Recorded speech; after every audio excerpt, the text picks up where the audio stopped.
جو بروں کی صحبت اختیار کرتا ہے سلامت نہیں رہتا، اور جو اپنی زبان کی حفاظت نہیں کرتا شرمندگی اٹھاتا ہے۔ جس نے اللہ کو جان لیا وہ سوائے اللہ کے سب سے علیحدہ ہو گیا۔ خدا رحمت کرے اس بندے پر جو پارسا ہو، لوگوں سے سوال نہ کرے۔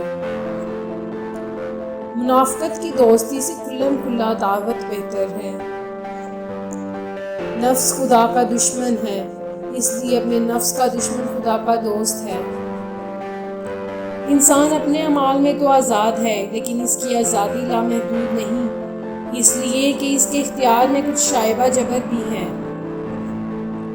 سب سے بہتر جہاد یہ ہے کہ تو انتقام کی قدرت رکھتے ہوئے غصے کو پی جائے اور بدلہ نہ لے۔ بلا کا نزول ہلاکت ہی کے لیے نہیں، امتحان کے لیے بھی ہوتا ہے۔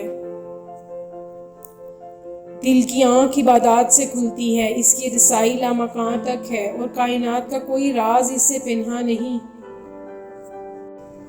حقیقی تقویٰ یہ ہے کہ جو کچھ تیرے دل کے اندر ہے، اگر تو اس کو کھلے طباق میں رکھ کر بازار کا چکر لگائے تو اس میں ایک چیز بھی ایسی نہ ہو جس کو اس طرح اشکار کرنے پر تجھے شرم آئے۔